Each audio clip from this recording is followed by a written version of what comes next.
కు కాంగ్రెస్ నేత మాణిక్యం ఠాకూర్ లీగల్ నోటీసులు పంపారు. సీఎం పదవి కోసం మాణిక్యం ఠాకూర్ కు రేవంత్ రెడ్డి 50 కోట్లు లంచం ఇచ్చారంటూ ఇటీవల కేటీఆర్ ఆరోపించారు. దీంతో ఆయనకు లీగల్ నోటీసులు ఇచ్చినట్లు సామాజిక మాధ్యమం ఎక్స్ వేదికగా ఠాకూర్ వెల్లడించారు. ఈ నెల 28న సిరిసిల్లలో జరిగిన సభలో మేనేజ్మెంట్ కోటాలో సీఎం అయిన వ్యక్తి రేవంత్ రెడ్డి అంటూ కేటీఆర్ వ్యాఖ్యానించారు. ఆయన వ్యాఖ్యలకు కౌంటర్ ఇచ్చిన ఠాకూర్ ఎమ్మెల్యేల తీర్మానంతో రేవంత్ సీఎం అయ్యారని అన్నారు. కేటీఆర్ ఉద్దేశపూర్వకంగానే తన పేరును ప్రస్తావించారని ఆగ్రహం వ్యక్తం చేశారు.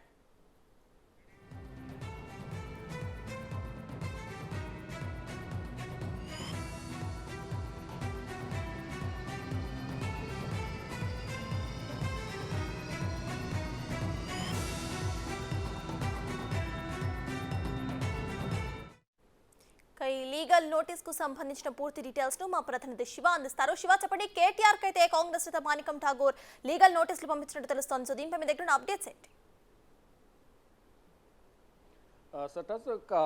తెలంగాణ మాజీ మంత్రి బీఆర్ఎస్ సీనియర్ నేత కేటీఆర్ కు తెలంగాణ కాంగ్రెస్ మాజీ వ్యవహారాల ఇన్ఛార్జ్, ప్రస్తుత ఏపీ కాంగ్రెస్ వ్యవహారాల ఇన్ఛార్జ్ ఎంపీ మాణిక్యం ఠాకూర్ పరువు నష్టం దావా కేసు వేస్తూ కూడా నోటీసులు పంపించారు. 50 కోట్లు రేవంత్ రెడ్డి నుంచి లంచం తీసుకున్నారు అనే కొన్ని వ్యాఖ్యలు చేసిన నేపథ్యంలోనే తన పరువుకు భంగం కలిగించే విధంగా ప్రజల సమక్షంలో మీడియా ముఖంగా పలుసార్లు తన పేరును ప్రస్తావిస్తూ పీసీసీ ప్రెసిడెంట్గా ఎన్నుకునేందుకు మాణిక్యం ఠాకూర్ రేవంత్ రెడ్డి నుంచి 50 కోట్లు లంచం తీసుకున్నారంటూ తన పరువుకు భంగం కలిగే విధంగా కూడా అవమానం పరిచే విధంగా వ్యాఖ్యలు చేశారంటూ కూడా ఆగ్రహం వ్యక్తం చేస్తూ ట్విట్టర్ వేదికగా స్పందిస్తూ తన ట్విట్టర్ ఖాతా ద్వారా ఎక్స్లో కేటీఆర్ను ఉద్దేశించి ట్వీట్ చేశారు.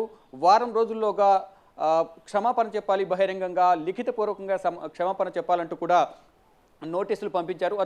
తన మాణిక్యం ఠాకూర్ లాయర్ ద్వారా ఈ నోటీసులు అయితే పంపించినట్లుగా కూడా ట్విట్టర్ వేదికగా మనకు సమాచారం అందుతుంది. అంటే గత కొంతకాలంగా కూడా మాణిక్యం ఠాకూర్ తెలంగాణ కాంగ్రెస్ వ్యవహారాలుగా ఇన్ఛార్జిగా ఉన్న సమయంలోనే సీఎం రేవంత్ రెడ్డి పీసీసీ ప్రెసిడెంట్గా ఎన్నికయ్యారు. ఆ సందర్భంలో మాణిక్యం ఠాకూర్ వల్లే పీసీసీ ప్రెసిడెంట్గా రేవంత్ రెడ్డి ఎన్నికయ్యారు అనేది ప్రధానంగా గతంలో కూడా పలుమార్లు ఆరోపించారు. దాన్ని బలం చేకూరుస్తూ కూడా ఇటు సిరిసిల్లలో బహిరంగ సభలో కూడా ప్రజల సమక్షంలో తనకు పరువుకు భంగం కలిగే విధంగా కూడా కేటీఆర్ వ్యాఖ్యలు చేశారంటూ కూడా మాణిక్యం ఠాకూర్ ఆగ్రహం వ్యక్తం చేశారు. ట్విట్టర్ వేదికగా కూడా స్పందించిన పరిస్థితి అయితే కనిపిస్తోంది. అంటే వారం రోజుల్లోగా దీనికి లిఖితపూర్వకంగా ప్రజల బహిరంగంగా క్షమాపణ చెప్పాలి, లిఖితపూర్వకంగా సమాధానం ఇవ్వాలంటూ కూడా మాణిక్యం ఠాకూర్ ఒక నోటీస్ అయితే తన లాయర్ ద్వారా పంపించారు. నిరాధార ఆరోపణ చేసినందుకు బహిరంగంగా క్షమాపణ చెప్పాలి, మరోవైపు రాతపూర్వకంగా కూడా వారం రోజులుగా బేషరతుగా క్షమాపణ చెప్పకపోతే తదుపరి లీగల్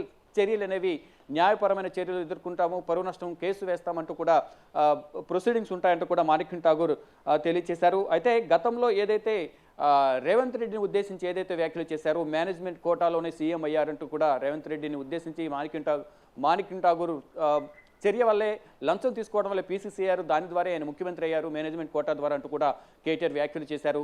ఇది శాసనసభలో శాసనసభ తీర్మానం ద్వారా ఎమ్మెల్యేల సపోర్ట్ ద్వారా మాత్రమే రేవంత్ రెడ్డి సీఎం అయ్యారు తప్ప కేటీఆర్ చేసిన వ్యాఖ్యల వల్ల కానీ దానికి సంబంధించి కానీ అనవసరమైన ఆరోపణలు చేస్తున్నారంటూ కూడా మాణిక్యం ఠాకూర్ స్పందించారు. గతంలో కూడా మనం చూస్తాం అసెంబ్లీ సమావేశాల్లో, అంటే ప్రభుత్వం ఏర్పడిన తర్వాత ప్రతిపక్షంలో బీఆర్ఎస్ కూర్చున్న తర్వాత కూడా అంటే అంతర్గతంగా విభేదాలు క్రియేట్ చేసే విధంగా కూడా కేటీఆర్ కొన్ని వ్యాఖ్యలు చేశారు. అంటే అక్కడ అసెంబ్లీ సమావేశాలు జరుగుతున్నాయి, ఒక పక్క అధికార పక్షంలో శాసనసభ పక్ష నేతగా సీఎం హోదాలో రేవంత్ రెడ్డి ఉన్నారు, మరో ఉప ముఖ్యమంత్రిగా బట్టి విక్రమార్క, ఐటీ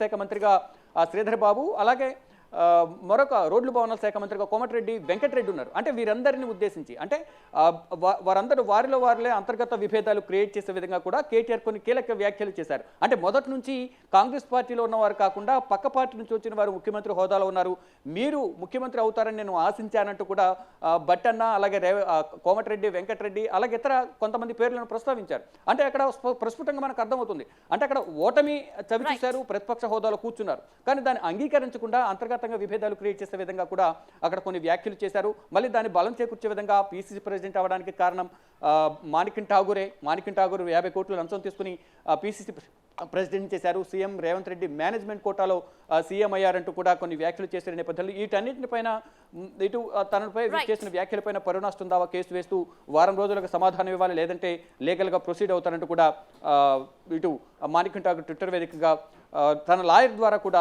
కేటీఆర్కు నోటీసులు పంపించినట్లుగా కూడా తెలుస్తోంది. సర్టాస్ రైట్, థ్యాంక్ యూ శివ.